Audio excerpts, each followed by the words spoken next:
Welcome to today's CLA webinar, which is Safety Guidelines for Today's Laundry Owners. My name is Bob Neiman. I'm the editor of Planet Laundry Magazine, and I'll serve as today's moderator.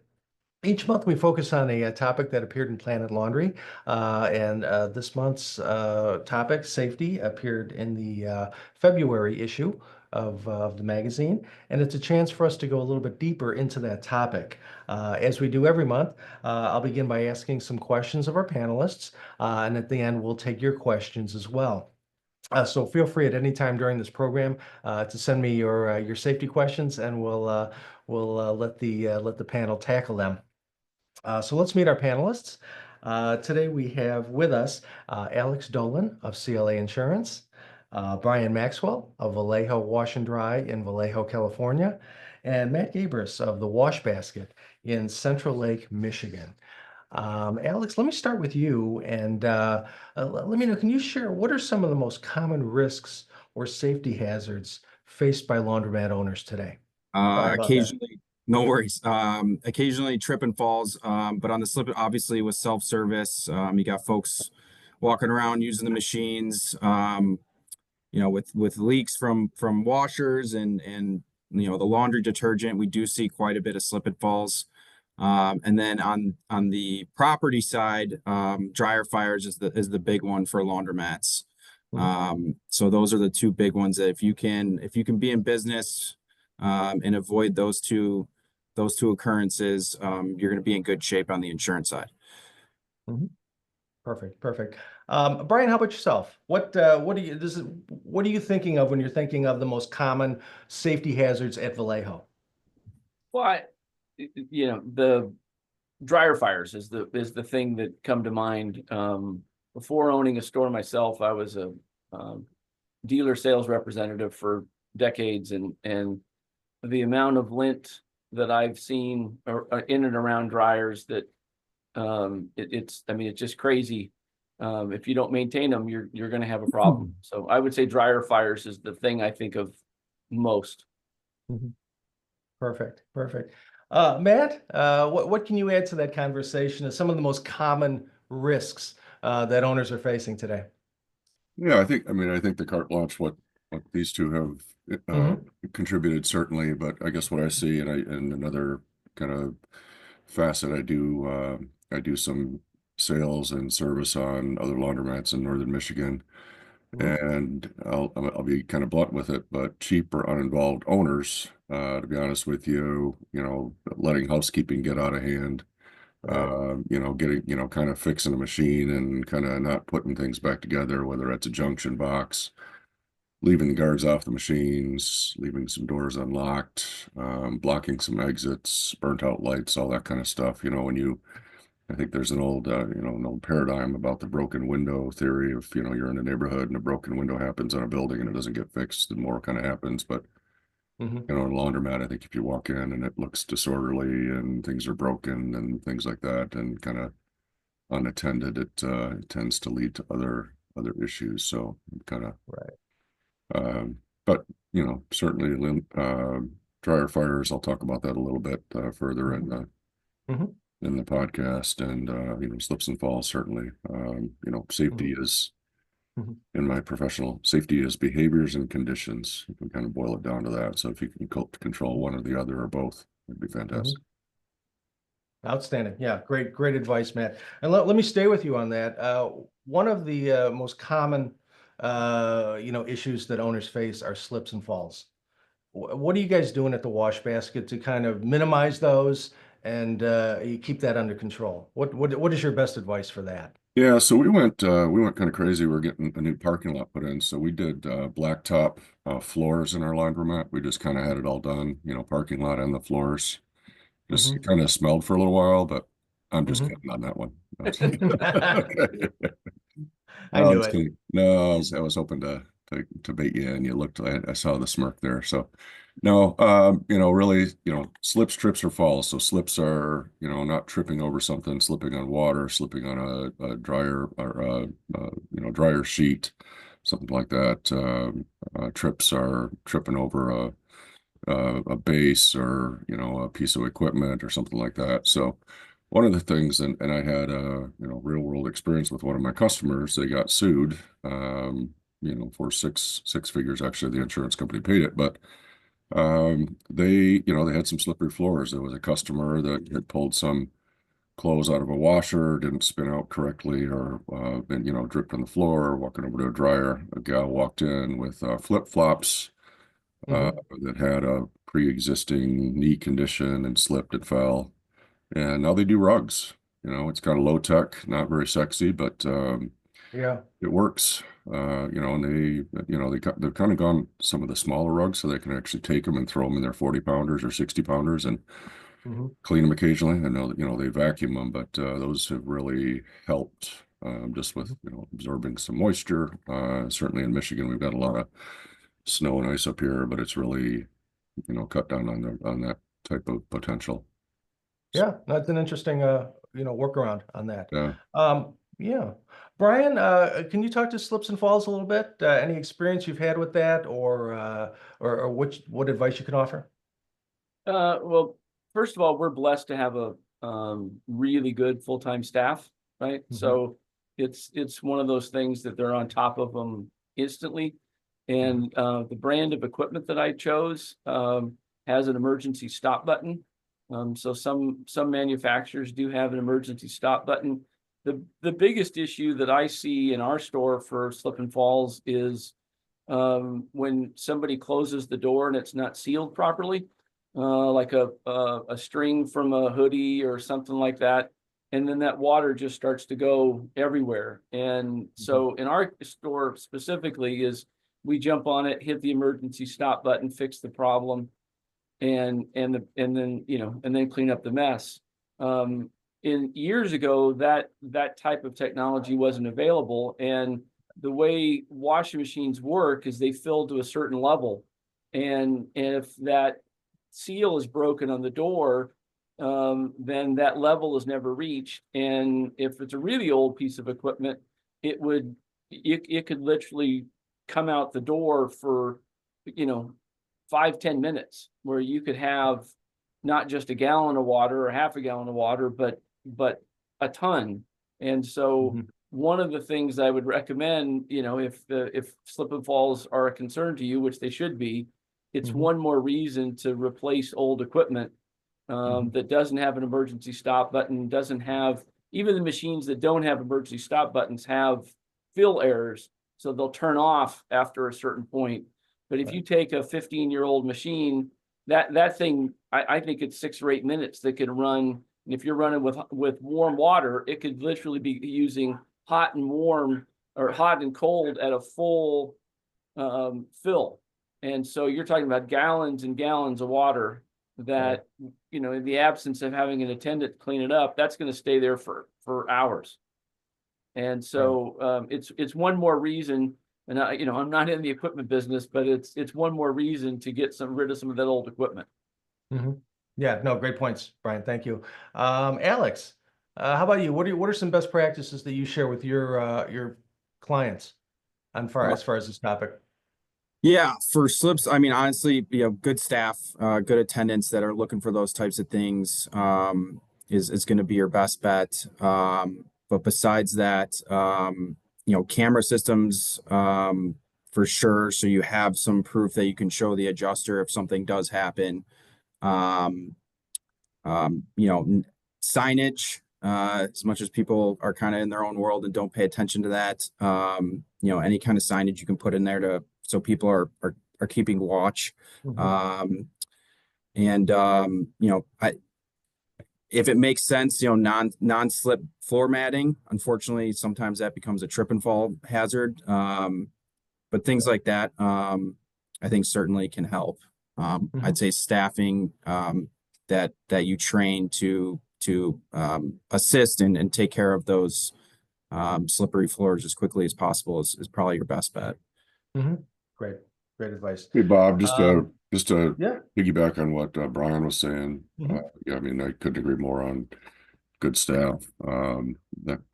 But also pods. One of the things we've had some leaks on in our 20 pounders and 30 pounders is people putting the pods in the detergent Mm. trays, and they get gummed up. You know, those are supposed to be put in the wash directly.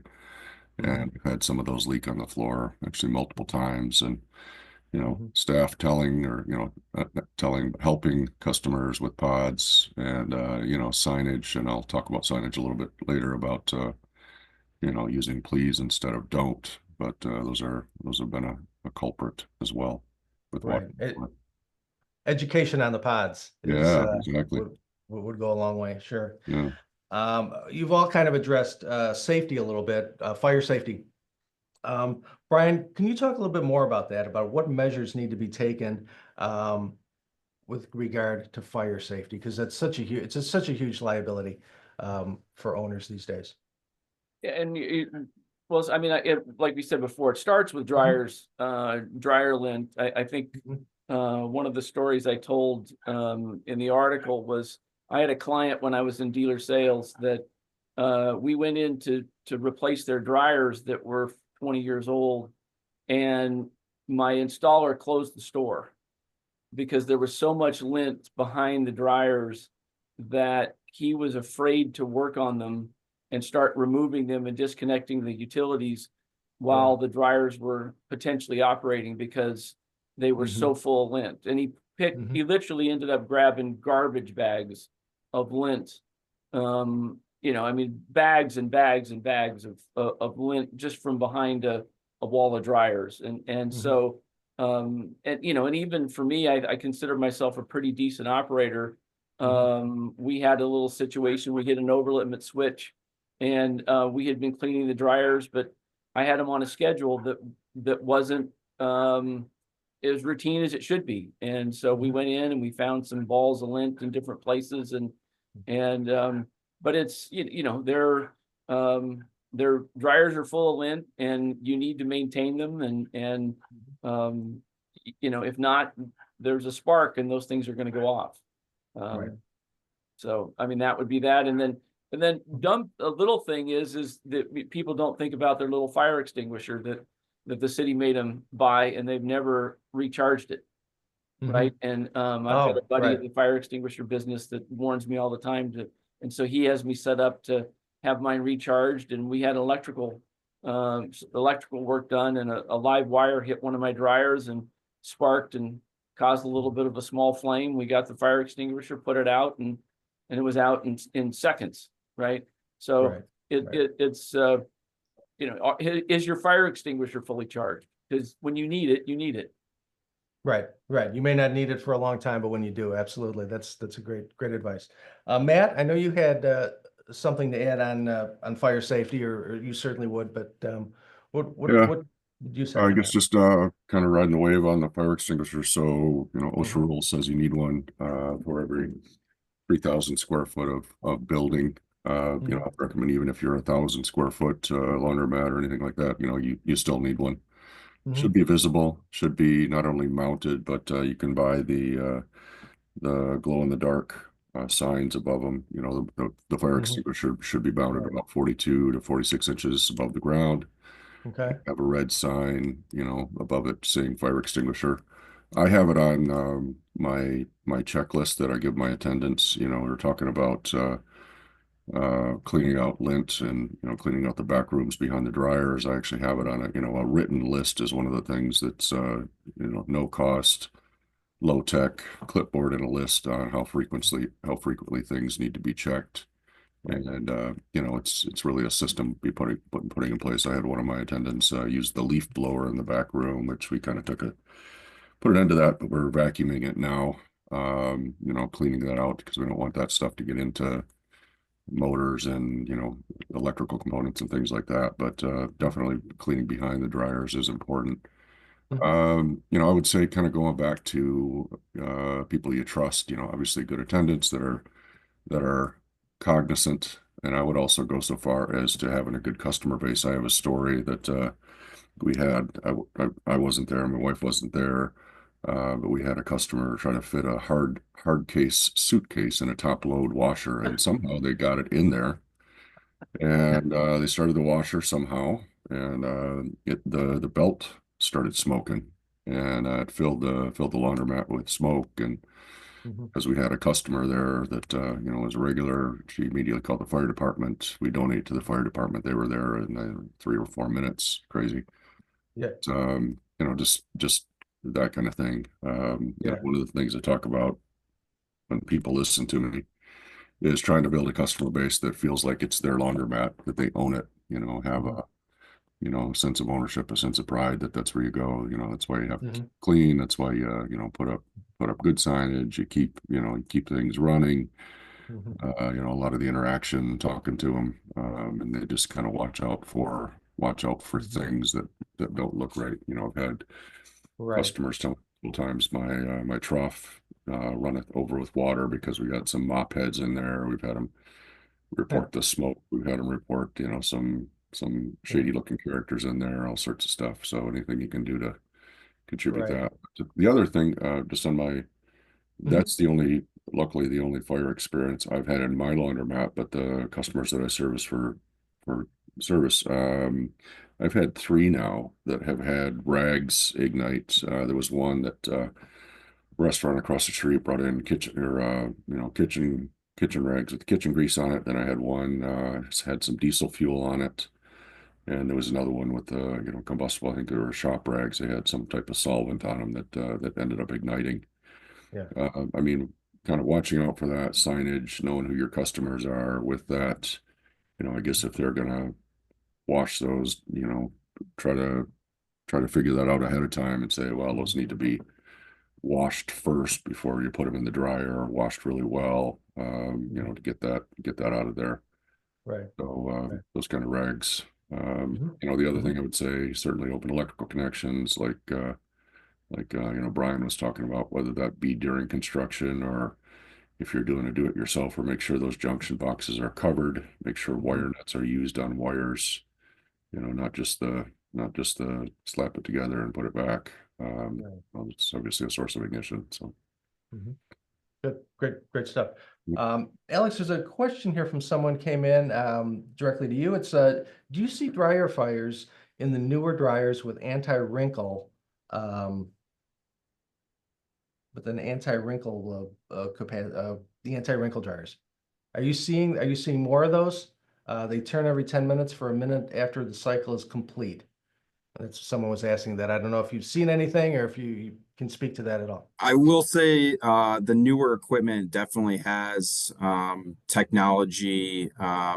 We see more dryer fires with older equipment, and the newer equipment, newer dryers come with technology, um, you know, that'll prevent the fire from spreading. Mhm. So it'll contain it to one unit. So we are, you know, seeing that with the newer equipment. We're actually, you know, trying to work with carriers to, you know, take that into consideration when folks have newer equipment with some of that technology that's going to prevent that fire from spreading beyond the dryer. Mhm. Can Right, right. can I jump in on that? Please. So basically what anti-wrinkle does is anti-wrinkle has the potential to reduce spontaneous combustion fires associated with over drying. So like what Matt was talking about with solvents and things, those types of spontaneous combustion fires, which when I was a dealer salesperson, that was really the only ones that I ever saw. Solvents, cleaning solvents at home, people just, you know, not washing everything out, and those types of fires with solvents that are inside inside the clothes. There's really not a whole lot you can do. There's no technology on dryer technology currently that will prevent that from happening. I mean, if somebody has something that's flammable, it will it's going to go up probably. I mean, there's some new technology that are being announced by some of the manufacturers that will prevent it, but for the most part, that's a problem that we all still have. The one that we used to not have or used to be a problem was spontaneous combustion. If you over dry a bunch of towels and then they just sit there, if they sit there for hours, then they've been dried for an hour. If they sit there for an hour, they sit there, they will actually simmer as they start to cool down, and they will actually spontaneous combust. We used to get it a lot in the hotel side of things at like 3 o'clock in the morning. Somebody would over dry, not want to dry all or fold all the towels before they walk out the door. They put dry towels in the dryer, hit it on a manual dry for 45 minutes. They're sitting there 3 o'clock in the morning, the fire would go up. What anti-wrinkle does is brings in, it flops every few minutes, and then it will bring in ambient air. And so it allows those over dried towels or whatever to slowly cool down over time. So they, if they don't have solvent and they're just simply dried for an hour, which, you know, you end up with people that I don't know why want to spend an hour drying clothes. The anti-wrinkle will prevent that type of fire from happening. Okay, great. That's great, great information. Thanks, Brian. Someone else is asking about lint and some of the non-obvious places to look for lint around the dryers. Is there anywhere that you would suggest looking that you may not think to look at? Anybody?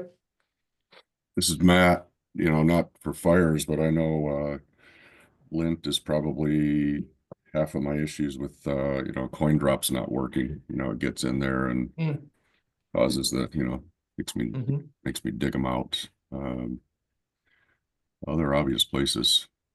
Yeah, I would say that again, closing the junction boxes, especially in if you've got credit card and you know, most of the new dryers are going to have a board, you know, a control board on the back. It's kind of heck for those things. So you know, make sure that that's covered. So. Good stuff. Alex, maintenance procedures on washers and dryers. What does CLA Insurance suggest, or what do you tell your customers regarding just basic maintenance procedures and that kind of thing? So we do have a 2-page maintenance sheet that your employees can work off. It has daily, weekly, monthly, quarterly recommendations on how to properly maintain the equipment and what your employees should be looking for. And we provide that to all of our clients, all of our members, and it's available upon request. Perfect. All right. Hey, Brian, how about you as far as just maintenance procedures that you do at Vallejo? Anything you could, you know, what are the top couple things that people should really be thinking about? Well, I think, you know, going back to the lint, I mean, like, and Matt was talking about the computer boards. I mean, it's if you open up the front of your dryer, most of the time you'll see the computer boards are covered with lint. Those things trap heat. Probably won't be a fire, but you may end up buying a board because the board's overheated. And so, you know, whether you take a little bit of a shop vac or something to those to get to it, like you said, Matt was talking about with the lint in the CoinMex. But it's, you know, there's some the manufacturers will have some pretty extensive dryer cleaning recommendations. If you go to their websites, there's some they've got some YouTube videos and things. You know, so we have one where we do annually where we'll take the whole burner housing apart and go in and really clean it out. It's a big deal. And it's absolutely a messy, unpleasant process, but we'll do it about once every year, once every 18 months. Some manufacturers actually have an access door to clean the fans, so that you want to clean the lint off of the fans, because the fans can get out of balance and the blower fans can kind of blow up. I mean, it doesn't cause an insurance claim, but but dryer lint is a huge deal. And then, you know, as far as, you know, backing up of water and stuff, I think everybody's at some point had issues with drains clogged and the consequences of that. And so most of the good manufacturers, or most of the manufacturers now, have some kind of an alert when your machines are draining slowly, so that you can go in and you can clean the drains and they don't have problems. So and that's the great thing with, all of the new machines today can be networked. And so some of the maintenance is going to jump out at you from your phone and say, hey, we're not draining properly, or we're not doing whatever. And that's pretty cool. Yeah, no, absolutely. Matt, do you have anything to add to that, or have we kind of Oh, covered yeah, this is the maintenance procedures? yeah, this is a juicy topic here. Quick All going right. back to fire and more on not losing your boards, but I did put, and I learned the hard way. I did put surge protection in two of my breaker boxes. I'd lost a motherboard on a large machine. That was actually one of my insurance claims because of a lightning strike. So, get very infrequent, but expensive. And I think the surge protection was in the hundreds of dollars. So it was helpful. Mhm. But going to maintenance procedures, I've got a list. So first Okay. of all, buy new machines every 10 years. So I'm sure that's easy to do for everybody, right? Mhm.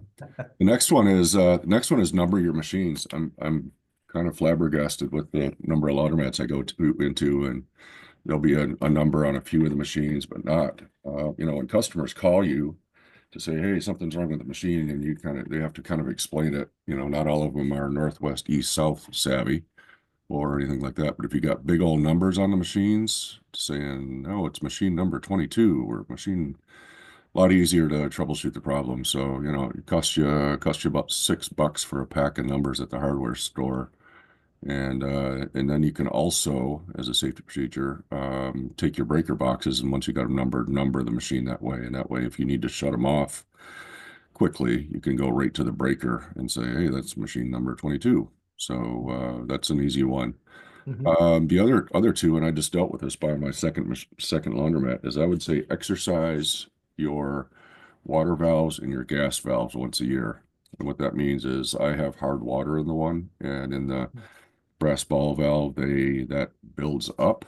It's typically more on the hot valves than the cold, but nonetheless, those don't seat all the way. So if I get a flood or if I have a hose break or something like that, shutting that off, it was actually, I replaced 6 3/4 inch water valves on mine because they were all gummed up with hardness, and I had to shut the main off and shut my store down for a while to get those done. So if you exercise those, they don't, you don't necessarily need to take a pipe wrench and a channel locks then. So if you're doing it once a year, that's an easy thing to do. Gas valves, same thing on dryers. You need to shut them down. That's a good way to do it. I had 3 or 4 gas valves. Same thing that had to replace because they were just gummed up. Other thing I would say, have a written checklist, again, old school. The other thing I found too is the more redundancy you have in your machines, if you got one manufacturer for your 40 pounder, if you got 3 different manufacturers for your 40 pounder, something goes wrong, you can't swap out one part to see if that's what's wrong. But if you've got redundancy in dryers and washers, you kind of sort of think it might be a timer, you kind of sort of think it may be a solenoid, or you kind of might think it's a drain valve. You can swap them out and try it in the one that's working and swap them. And by process of deduction, the part that's wrong. It's wrong. So that was my, Mhm. my learning curve when I was trying to fix my stuff, as I bought the same machines. Yeah. And then I would say, whatever manufacturer you have, or manufacturers plural, the error codes are easily obtainable on the internet now. You go to, I don't think we can mention names, but you go to the manufacturer's website and type in error code, and it'll give you a list of error codes, and it's usually a 1 to 3 page document that says, DL1 or DR. Drain valves and door latches are 2 of the common things that I run into. The drain valves, it's usually a bra wire or a credit card or a hotel key that's in there, and makes me look like a genius when I go in somewhere and am able to fix that, which, that's the furthest thing from the truth. But those are easy ones to get into. You just take off hose clamps and see what's in there. Get a flashlight and see what's in there. So Mhm. I don't think I've got anything else right. Only other thing I have is, and this is a little bit out there, but that's kind of who I am, is make sure your machines are at the right height for putting clothes in and adding soap. I bought well, the second laundromat I bought, we had 40 pounders on top of an 8-inch concrete base that when the laundromat was put in there, it was there for top load. So that height difference was big. I saw a guy, he was probably 5'10". He was climbing up on the concrete base to put his soap in there. So Mhm. I took the bullet and moved those washers to a lower location, and now they're ergonomically at a much better spot. And I've got a lot of happy customers that didn't know they were unhappy before that now are happy. So Happier. happier. Yeah, great list, Matt. I love that. Thank you so Yeah. much. We do have a question here regarding video footage. And someone's asking, what is for the laundry owners here, what is your typical video footage retention time frame? And then additionally, are there any of you using surveillance software equipment with AI embedded to assist with slips and falls? Either of the store owners here, are you guys doing that? I have two different systems. One saves for only about a week. I thought when I bought the system that it would save in the cloud and I could pay for cloud storage. That wasn't true. So it was a big mistake. So I think when you're looking at security systems and things, do a little bit more homework than I did. And then I have a second system that does store in the cloud. I want to say it's 45 days. I think it's which is still not enough because I've heard that the slip and fall people will wait 60 days to file a claim so that you've written over your cameras. But I think it's a situation where I think people will go to Costco or try to save a few nickels on security systems, and I think having that cloud storage for a longer period, I think it's kind of like insurance. You don't need it until you need it. So I would, if I was to do it all over again, I would spend some more time and invest more in more storage than less. I don't have any AI type thing. I just got cameras everywhere. And so if something bad happens, I don't have a blind spot in my laundry. Right. Perfect. Okay. Matt, how about you at the wash basket? What does your video system kind of look like? Yeah, it's one of them's a purchased from Costco and put in by my nephew and I, so not real high tech, but we do have we've got 60 days storage. But one of the things I do is I have trained my attendants to, if we do have a customer that falls or or is injured even slightly, they hand them out a Band-Aid or anything like that. I ask them to write them down, just get their name and phone number and just write it down, just so it's not lost. If it does come up to bite me later, it's just, it's documented. I mean, it doesn't have to be a full incident investigation form, but we just know the date and the name of the person, and generally we'll do something nice for them, not to bribe them, but we'll say, hey, sorry about that. That's kind of work with them. Of course, that's when I have attendance and it's not 24 hours. So that AI technology, that's pretty interesting. That's actually the first time I heard it. So Perfect. All right, great.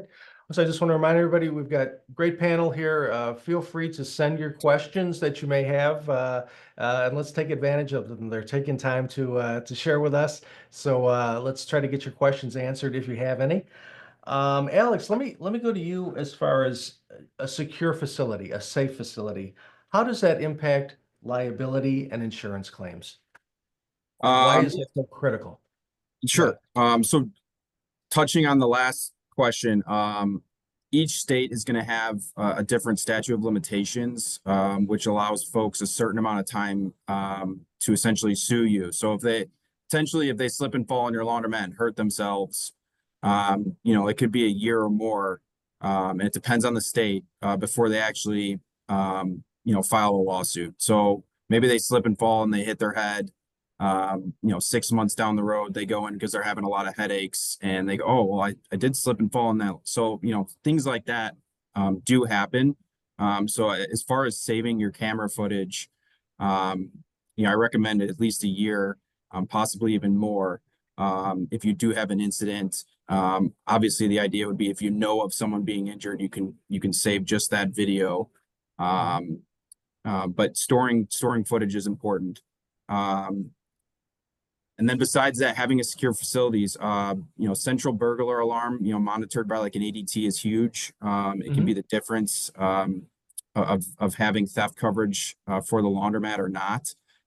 Insurance carriers are looking at crime scores, which is essentially just a crime score that your laundromat gets for based on what area it's located in. And so having a secure facility as far as central service burglar alarms, essentially a central service burglar alarm would notify the police and then you second of anything happening. If you have a 24-hour store and you have attendants on duty, for all 24 hours, for those overnight hours, it's important if you can, with your central service burglar alarm, you can actually provide the employees with panic buttons. So if anything happens in the middle of the night, they're able to essentially go hit a button on the alarm, and it'll notify the police department that there's an issue. You can also actually have them, where they have those alarms in their pockets or on their person. And so those are huge too, especially with carriers really coming, they're as little as 2 years ago, it was a lot easier to write insurance for a 24-hour store if it was fully attended. Now insurance carriers here 24 hours and they don't really care if it's attended or not. They just don't want to quote it. I think alarm systems are huge. And obviously if you're open 24 hours, you're never closed. So it doesn't make that much sense to have the burglar alarm, but I think just for the technology of your employees having a button they can press and quickly alert the police that there's an issue. And then also, securing office space where you keep money, things like that, is also big for insurance purposes and also keeping a secure facility. Great stuff. Let me stay with you, Alex, and just ask what types of insurance coverage are most critical for laundry owners? Just as a checklist, so people know what should they be looking at, what should they have to be covered? So you definitely want liability and property insurance. Liability is going to cover you if you are sued for negligence in the event of a slip and fall or something like that. And most, landlords are going to require that. Property insurance for the equipment. And then business interruption insurance. If you do have a claim that forces you to close your doors, you want to make sure you're able to replace that revenue, which will enable you to keep paying your good employees while you're out of business. Also keep paying the bills, keep paying the rent. So business interruption, and then there's a lot of different ways insurance companies insure business interruption. The best would be 12 months time limit, essentially, and we can usually get that extended to 15 months. Backup of sewer and drain is going to be a big one. And equipment breakdown, anything, and then I will say separating business personal property, which is going to cover your equipment, from investment into the lease space, or if you own your property, you want to make sure as you invest into your laundromat, that you're adding that coverage to the property limit. So if you lease your space, it's going to be called leasehold improvements or tenants improvements and betterments. That's going to essentially, in the event of a total loss, cover the build out of your store again, to get it to that point where you're ready to install the new equipment. And then obviously if you're investing significantly into upgrades to the laundromat, you want to make sure you're increasing those building limits if you own your building, to be able to restore not only the structure itself, but the inside of the laundromat. Great. Well, that was very succinct. You had that going. So thanks, Alex. Workers' comp too, if you have employees, that's also a big one. I forgot about that. Yeah. And that'll cover obviously if your employees are injured on the job. So that's also very important. Great. Hey, Matt, you talked about your customers kind of taking ownership of the store and kind of giving you a heads up if things are happening. How do you best communicate safety guidelines to your customers, or how do you do it at the wash basket?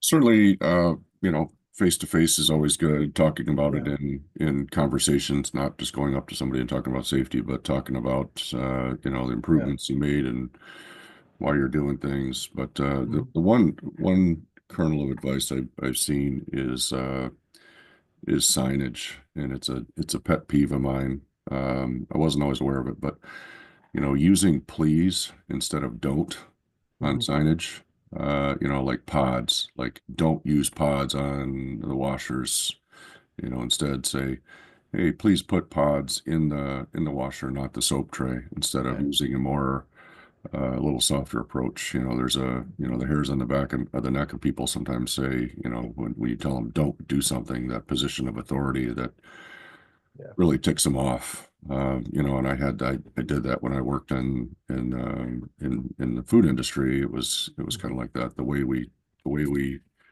toned our message was very important. And uh, so, I guess that's one piece of advice. Again, training your attendants, they're going to be your on-site ambassadors if they see them working safely, putting out the yellow signs when they mop the floors, cleaning the lint filters, just um, focusing on that kind of thing. Mhm. It carries through, and then obviously, out of order signs. None of us want our machines out of order, but the more you have them on there, and the more they're kind of bright orange or yellow, kind of drawing attention to it, the more people go, well, geez, they don't have good maintenance here. What do they really care? And it's more of that paradigm of don't care. You really want to convey that, and I sound a little touchy-feely there, but we're owners and we care about our laundromat. We want our equipment working. I think Right. that's one of the best safety messages we can carry through. Mhm. Mhm. Brian, how do you get that message across to your customers at Vallejo? Interesting, you're talking about negative signs. That's a pet peeve of mine too. Years walking in laundromats in my old life as a dealer salesman, there would just be such a negative tone where it was just the walls were plastered with all the things you can't do. And so I really fought putting any signs up at all. And my staff has won out on a few of them. But the the outer order just is my out of order signs I custom made them, and they say I'm sick and mom and dad have called the doctor.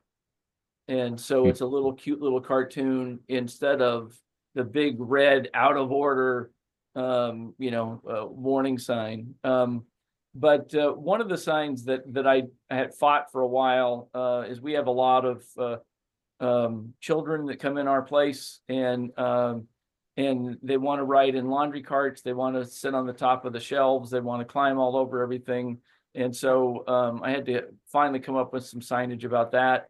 But that's probably the biggest thing that my staff works with customers, and just to the point where I'm willing to lose a customer over it. I mean, Mhm. if they cannot control their child, and they want to push them all around and do some things, it rarely does that come to that, but we have had situations where people just want to let their kids go everywhere, and if I think it's a potential liability for us, because of course if something happens, they're not going to take any responsibility for their actions. Mhm. And so keeping kids off of carts, off of shelves, off of folding tables, those kinds of things, that's a big thing for us. And then going back to the security system, one other little, we do have full-time staff, but if we have staff that are gone, have to go to lunch or something, or run to a doctor's appointment, our security system, we have 2 zones, and so we can secure the office with an alarm system while the laundry's open, and it doesn't cost a lot more to have 2 zones. Or if the laundromat automatic door opens at 7 and our staff for whatever reason can't be there till 7:15, the store doesn't have the alarm, but the office still does. And it's not a big deal, but I think I'm Right. glad I did it. Mhm. Right. Hey, Bob, Great. just to go on Brian's comment about the kids, I think one of the Yeah. there's a Yeah. comment in the chat, right? In my Yeah. stores, I have kids corners and lots of books and blocks and stuff like that. And the more you can keep those kids occupied, Right. mom and dad appreciate it, then the more those little hands aren't finding things that you don't want them to find. I was going to say one of one of the ways to find safety hazard is just let let some kids run around, they'll find them. But obviously we don't want to we don't want to do that literally, but think about that type of mentality. So I've got a few video games. I've got the kids corner that's a big hit. We've got a local organization that comes in and changes the books every couple of months. So the more you can keep them occupied. Right. Keep them in a spot that's safe, and absolutely, definitely, children's reading and play areas are great, and they certainly have that additional safety factor too. That's a good point, Matt. Right. I got some questions here. Let's try to get to some questions before we run out of time. I was asking, do you think the new fire blankets are helpful in case of fire? Do you have any, or yeah, there you go, fire blankets. Does anyone have any experience with that or comments on that? I do. You don't have to, you don't have to check the expiration date. They're easy to hang up. They're relatively inexpensive. They're a good visual for being safe. I've never used one, but certainly smothering a fire, whatever class it is it'll work. So it's not bad to have around, but I don't know how well it would do with the with the dryer fire. I don't think you'd have to shove it in there. So okay. All right. Someone else is asking, do you have any checklists or training for attendants in case they're dealing with fire and you're not around? What type of checklists do you guys have? Or Alex, if we offer it at CLA Insurance, or Not specifically for what to do in the event of a fire, but yeah, I'm sure you could find one. But yeah, it's obviously training them to use a fire extinguisher would be helpful. If you have that central station fire alarm, they can easily run over, press that, or the smoke detectors will pick it up and automatically alert the fire department. But you can certainly have checklists of what to do in the event of fire for your employees. Our checklist is more what to do to prevent those from happening. But yeah, in the event of a fire, training for your employees would be very good. Okay. All right. Another question. I'm sorry. Oh yeah, I do. It's on my checklist for a weekly. It just says just look for the green needle and make sure that they're up. Just for everybody's information, a fire extinguisher is designed to be to combat a fire about garbage size can or smaller. So you got something big and a big dryer on fire, get the heck out, call the fire department. It's don't want to expose your employee to something like that. So that's kind of the rule of thumb that I tell my employees. So okay, very good. Someone else here is asking about folding tables. Do you take any additional safety measures with regard to your folding tables? Brian, Matt, anything regarding that? Nothing other than, like I said, we don't allow anyone to sit up there. Obviously if somebody's got an infant, they can put an infant in a carriage on top of it. But other than we just don't allow anyone to sit on them, be on them. That's we do routinely sanitize them. It's one of those things that, especially this cold and flu season, that our customers are seeing my staff clean the tables. I think it's, you think about cleaning the floor and that kind of a thing, but when they see us sanitizing the folding tables, I think the customers appreciate that. Great. Yeah, and the only thing I've had with folding tables is I have the fiberglass ones that have the multiple steel. Each leg, one leg is not just one post; it's the multiple steel legs, and I've had the screws pop out of it before and be kind of wobbling. So I don't have it on a checklist, but I will check occasionally if all those screws are still in there, so nothing's nothing's out of not working properly. So that's all I have. Okay. All right. Another attendee is asking about ozone and dosing systems. Are there any recommended maintenance requirements? I don't know, do either of the store owners here have a experience with that, the ozone? And Alex, is there anything that maybe you could jump in on that with? I'm gonna Not, take a look on that one. I don't have anything on the ozone specific, no. Okay. I think that they're, you really need to maintain them. They were becoming, as I retired from my life as a dealer salesman, they were becoming more, we were starting to install them. They're pretty amazing systems, actually. It's a whole separate conversation, but, you know, there are some contingent liabilities in those systems that you need to maintain to make sure that, you know, ozone is not, you know, if you have too much ozone, it's not a good thing. So most of the systems have some kind of safeguards, but you need to be aware of what the potential liabilities are. There's huge benefits, I think, to them, but there's also some, you know, if you get exposure to ozone, it can mess you up pretty bad. Great, great. I have one here for Alex.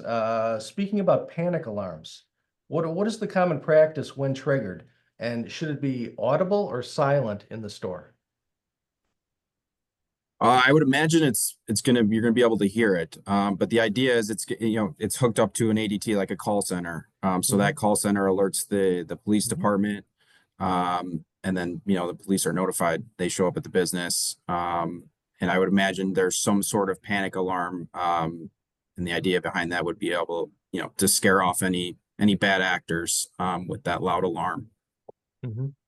Perfect, perfect. Hey, last Well- question for you guys. And do you have something? Just a comment on that. I have Yeah. told my instructors, I don't have, fortunately, I've not had, people come in and try to rob my attendants, or they have tried to rob my store, some machines, but I have told my attendants, if anybody comes in, whether they're, on drugs or whether they just need money, just to give it to them. We've got cameras. They're absolutely not supposed to fight them, ask any questions, just give it to them. I can replace the $100 or a couple $100 in the change drawer, but I can't replace them. So, we'll get them, and it's don't jeopardize their safety. So Right. Important to stress that. That's a good point, Matt. Last one for you guys. And I appreciate all of your time today, coming here and chatting. How do you foster a workplace culture that prioritizes safety? And let me start with you, Matt. How do you create that culture at your store and in your business? yeah. So again, safety is behaviors and conditions. So you can change one or the other, and if you can do both, the best way. I have a quick elevator speech I used to use a lot in industry. It's called the 4 E's and a C. The more you can, first E is engineering, second one is educate, the third one is enforcing, and the fourth one is engaging. So the more you can, if you're putting up those signs to not do something, I would say, ask yourself, can I get rid of this hazard or this risk? Because there's something I can do to get rid of that. And then you don't have to put up the sign. If it's a fire risk, look at your ignition sources around any combustible materials. Either take out your ignition source or take out your combustible materials, and the risk is gone. Second one is educate. Educate is one of those things that just the checklist is an education, posters are education. I put my attendants through some basic first aid, that kind of stuff. Enforcing, I've kicked some people out and told them to go to another laundromat if they don't follow the rules. I've sent two people off in the back of police cars because they broke into a couple of machines of mine. And then engagement is, celebrate any successes. If you got a local thing that's happening, celebrate it. Put up signage, celebrate any safety milestones you have. If you track it, hey, we've gone 5 years without an injury or something like that, you risk, somebody's going to try to throw something in the punch bowl for you, but try to celebrate it. If you do all 4 of those, you foster a culture of safety. So reason to say. Yeah, great. Alex, what would you say about that as far as creating that culture? Yeah, I mean, I think it starts with the owner. So owner or operator, be present. Obviously, I think employees kind of, you know, are gonna you get away with what they can get away with type of thing. So if you're there and you're training and you know, keeping a good culture around the laundromat, I think it's going to help. And as far as from an insurance standpoint, anytime, you know, the more you know, the more, you know, it empowers us to go out and find the best rates, and underwriters love when we're able to tell the full story. So when I'm able to provide examples of a good owner operator, a good staff, you know, any of these you know, safety procedures, or you know, alarm systems that you might have. If you can tell the full story and provide that to an underwriter, they're going to take that and price the risk appropriately. So the more you know, the better off everyone is, essentially. Very good. And Brian, I'm going to give you the last word. Same question for you. You know, for us, I've really just tried to create a culture of with my staff, that it's our laundromat, it's our successes, it's and so I'm pretty confident that the level of care my staff has is above normal, just because they feel like it's their laundromat. And so, you know, and I've done things to, you know, I use my reward miles for the staff to send them places, and do some things so that they realize that when I'm successful, they're successful. And so, I'm pretty proud of the team we put together, and that I think they care, and they, you know, they're really alert to things that can hurt me, because it would hurt them. Right. And so that would be my, anything you can do to have actually people care, as opposed to just showing up for a job. Perfect. Yeah, I think that's a great place to leave it. This was a huge topic, and I really want to thank the panel for taking time out of their day to share some really great information. So thanks to all three of you. I really appreciate it. And thank you to the attendees here. I hope you learned something that you could take back to your store, and just have a great rest of your day. Thank you. Thanks, Bob. Thanks, you. everybody. Appreciate it. Take care.